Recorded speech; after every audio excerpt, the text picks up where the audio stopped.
안녕하세요. 미국 주식하는 임gen입니다. 오늘 미국장 한번 보겠습니다.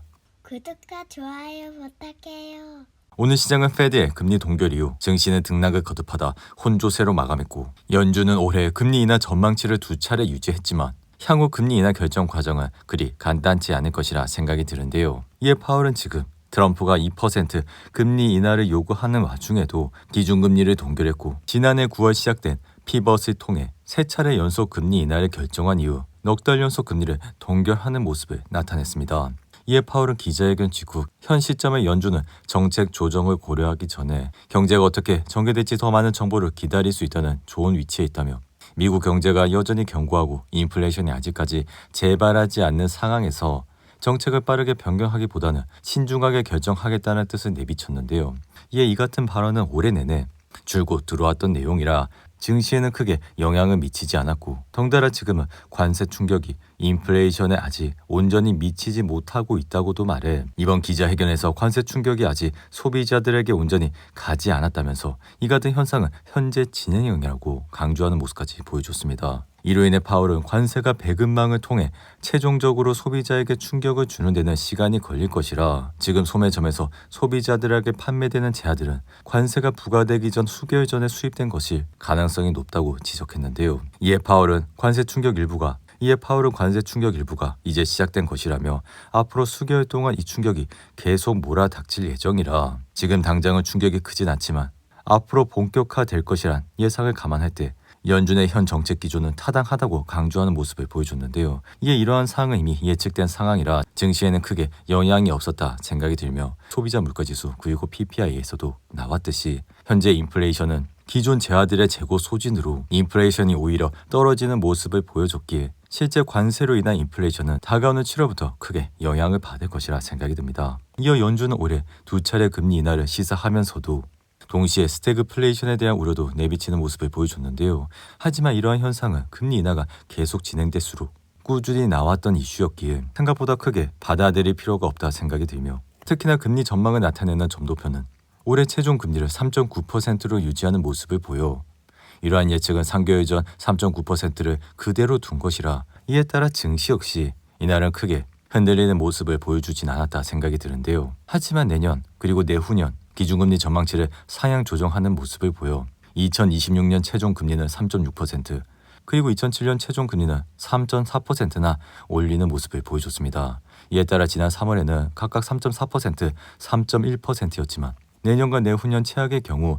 각각 한 차례씩 금리 인하에 불과해 2027년 말까지 총 인하폭 맥스는 4회에 그칠 예정이라, 지금은 관세 정책으로 인해 금리가 예상보다는 크게 내려가지 않을 것이라 생각이 드는데요. 여기에 점도표를 구체적으로 뜯어보면 올해 동결을 예상한 위원은 더 늘어나 지난 3월에 4명의 위원이 올해 금리 동결을 예상했지만 이번에는 무려 7명이 동결을 지지해 한 차례 금리 인하를 지지한 위원은 2명이었고 두 차례 인하는 8명이라 세 차례 인하는 2명뿐인 것으로 나타났습니다. 이에 이 같은 현상은 앞으로 즉 2025년 금리 방향에 대한 위원들 간의 이견이 커졌음을 보여줘 파월 역시 경제의 불확실성이 높은 만큼 누구도 금리에 대한 확신을 갖고 있는 것은 아니라 밝혔는데요. 여기에 지금 증시는 이란과 이스라엘 전쟁 격화 그리고 미국의 개입 여부도 주시를 하고 있어 양국의 공격은 7일째를 맞고 있고, 이스라엘은 극초음파 미사일로 대응하면서 결코 항복하지는 않을 태세까지 보여주고 있다 생각이 듭니다. 이에 이러한 공격으로 트럼프는 미국이 군사작전에 동참할지 여부를 아직 최종 결정하지는 않아 시장은 여전히 긴장의 끈을 놓지 못하고 있다 생각이 드는데요. 다만 개인적인 생각은 이러한 현상은 증시에 미치는 영향은 대체로 제한적이라,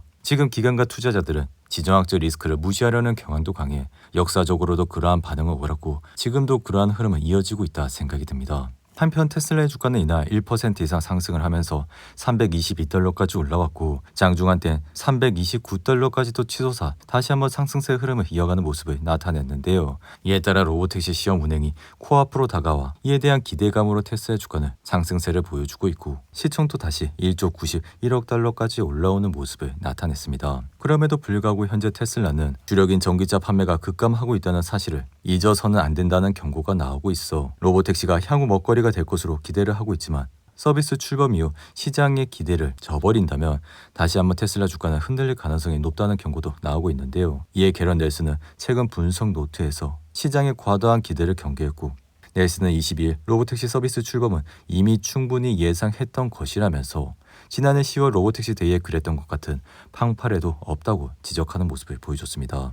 반면 파이퍼 샌들러의 포터는 넬슨과는 다른 전망을 내나 포터는 테슬라가 앞으로 수주일에 거쳐 계속해서 상승 모멘텀을 갖게 될 것으로 낙관했고 로보택시와 관련해 더 많은 정보들이 공개되면서 주가는 상승세로 이어질 것이라 밝혔는데요. 이에 지금은 일부 애널들이 테슬라의 본업인 전기차 사업이 악화일로 걷고 있다는 점을 우려하고 있어 테슬라가 2분기에 약 40만 대를 출하했을 것으로 추산을 하고 있기에 비록 1분기 감소폭 13%보다는 조금 나아지겠지만 두 자릿수 감소 흐름을 벗어나지 못할 것이라는 비관도 나오고 있습니다. 이에 이 같은 현상은 이미 테슬라에 익숙한 상황이라 이미 주가는 이러한 내용이 나올 때마다 하락하는 모습을 보였고 그리고 이후 다시 반등을 하는 모습까지 보여 이제는 크게 이슈가 될 만한 내용은 아니라 생각은 드는데요. 여기에 여전히 6월 20일 로보택시에 대한 기대감은 남아있기에 막상 로보택시 운행을 시작을 하면 주가는 떨어질 수는 있지만 적어도 발표 전까지는 테슬라 주가는 상승을 하는 모습을 보여줄 것이라 생각이 듭니다. 이에 다가온 이벤트는 테슬라에게는 매우 중요한 이벤트라 미래의 제품에 대한 파이프라인과 장기적인 실적 잠재력에 대한 지지를 받아야만 테슬라는 이후 다시 상승세를 탈 것이라 생각이 드는데요. 그리고 엔비디아 주가는 이날 1% 가까이 상승해 145달러까지 올라왔고 이날 상승을 하게 된 주요 배경은 바클레이즈가 엔비디아 목표가를 38%나 올려 앞으로도 주가는 더 상승할 것이라는 내용을 밝혔기 때문입니다. 이에 바클레이즈는 엔비디아 목표 주가를 주당 200달러로 상향 조정했고 이는 엔비디아 시가총액이 현재 약 3.5조 달러에서 거의 5조 달러로 늘어날 수 있다는 계산이라 결국 블랙엘의 공급망 분석을 기반으로 볼 때 엔비디아는 올해 하반기 매우 큰 상승 잠재력을 가지고 있다 밝혔는데요.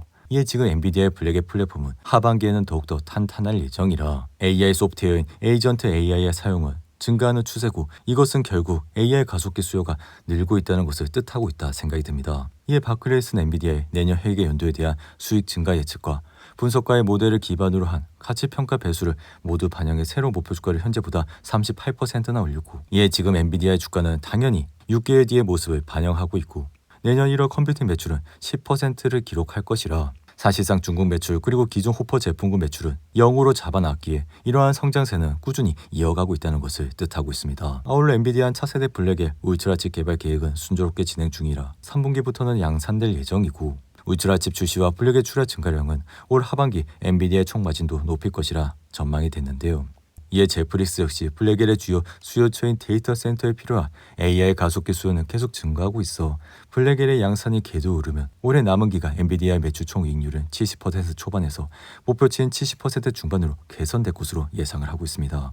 이에 꾸준히 영상에서 엔비디아는 블랙엘의 수요와 그리고 현재는 소버린 AI로 인해 국가 사업으로 인공지능이 발전을 하고 있어 앞으로도 좋은 흐름세를 보여줄 것이라 말씀을 드렸고 이에 주가도 5월 1분기 실적 발표 이후 꾸준히 올라가는 모습을 보여주고 있기에 앞으로도 이러한 주식을 모아가자고 말씀을 드렸습니다. 한편 나스닥은 이날 소폭 상승을 하면서 19,546선까지 올라왔고 역사적으로 볼 때도 증시는 큰 지정학적 충격을 잘 견뎌왔기에 과거 1939년 이후 증시 매도세를 초래한 32건의 지정학적 사건은 보통 3주 동안 하락한 이후 그 다음 3주 동안은 완전히 회복하는 경향을 보여 결국에는 이러한 지정학적 이슈는 좋은 기업들을 매수할 수 있는 찬스라고도 생각이 드는데요. 그럼에도 불구하고 증시는 크게 떨어지지 않는 모습까지 보여 결국 이스라엘과 이란의 전쟁은 큰 이슈가 없는 이상 증시의 방향성은 우상향으로 이어질 가능성이 굉장히 크다고 생각이 듭니다. 여기에 주요 기업들의 이익 추정치는 바닥을 치고 늘어나고 있음을 보여주고 있기에 비록 7월 관세 유예 마감일이 다가오면서 해결해야 할 과제는 많지만 지금 우리가 주목을 해야 되는 것은 근본적인 펀더멘탈이 바뀌면서 지금은 기업들의 좋은 실적에 더욱 초점을 맞춰야 된다 생각이 드는데요. 이에 팔란티어는 이날 1% 이상 올라 다시 139달러까지 올라왔고 사실 팔란티어는 지속적인 상승세를 보여주고 있어 여전히 펀더멘탈 측면에서도 좋은 흐름을 보여주고 있기에 주가는 우상향을 하는 모습을 나타내고 있습니다. 하지만 최근 오픈 AI가 미국 국방부의 용역을 따자 전날엔 팔란티어도 2% 이상 급락하는 모습을 보여줬는데요. 이에 그동안 팔란티어는 국방부 용역을 독점하다시피 했기에 올 들어 무역전쟁 등으로 대부분 기업들이 하락은 했지만 팔란티어만 연초 대비 80% 이상 폭등하는 모습을 보여 이에 따라 주가 수익 비율 PER도 628배에 달해 테슬라의 188배보다 훨씬 높은 수준까지 올라 많은 투자자들과 기관들은 팔란티어에 대해 엄청난 거품이라고 생각은 하지만 앞으로 10년은 AI, 즉 인공지능 기업들이 돈도 잘 벌고 매출도 꾸준히 증가하는 모습을 보여줄 것이라 생각이 들어 이렇게 팔란티어가 2% 아니라 10% 그리고 20%가량 조정이 온다면 우리는 그러한 시기에 다시 팔란티어를 좋은 가격에 모아가면 된다고 생각이 듭니다. 그리고 이날 특징주로 서클이 무려 33%나 폭등해 단번에 $200까지 치솟는 모습을 보였고, 사실 서클이 이렇게 상승을 하게 된 주요 배경은 미 상원이 스테이블 코인 법안을 승인함에 따라 암호화폐 부분에 대한 규제 명확성을 향한 중요한 진전을 보여줬기에 서클의 주가도 이날 급등을 하는 모습을 보여줬는데요. 이에 이러한 승인은 암호화폐 규제에 있어 잠재적 전환점을 나타내 특히 $614억 시장 가치를 가진 두 번째로 큰 스테이블 코인 USDC에 발행사인 서클에 혜택을 줄 것이라, 이번 달 초 상장된 서클의 주가는 IPO 가격이 $31보다 상당히 높은 수준까지 올라왔고, 서클의 주력 제품인 USDC 스테이블 코인은 미국 달러에 고정되고 준비금으로 뒷받침되는 가치를 유지함으로써 암호화폐 특유의 변동성이 없이 암호화폐의 편의성을 제공하는 기업이라 할 수 있습니다. 이에 따라 앞으로 우리는 스테이블 코인으로 변동성 회피용 대기 자금을 보관할 수 있고, 이러한 말은 즉 비트코인과 이더리움처럼 가격이 크게 변동하는 자산에서 빠져나와 일시적으로 안전하게 자산을 보관할 때 사용할 수 있기에, 여기에 스테이블 코인을 중심으로 가격 급등락을 활용한 트레이딩도 할 수 있어 결국 이러한 정책이 시장에 통용이 된다면 스테이블 코인은 빠르고 수수료가 적은 디지털 달러처럼 작동도 할 수 있어 이날 서클의 주가는 다시 한번 폭등세를 이어가는 모습을 보여줬습니다. 이로써 이날 주식시장의 피어 앤 그리드 지수는 54로 마감이 되면서 여전히 시장은 좋지도 않고 공포에 극심한 공포에 있는 것도 아니고, 그렇다고 해서 누구나 주식을 사는 극도의 환호 상태로 있는 것은 아니기에 개인적으로는 이러한 시기가 굉장히 좋아 대부분의 주식들이 상승을 하는 기간이라 생각이 드는데요. 오늘도 8분이 넘는 긴 영상 끝까지 시청해 주셔서 감사하고요. 가시기 전에 구독과 좋아요 잊지 마시고, 그럼 저는 다음 영상에서 찾아뵙겠습니다. 감사합니다.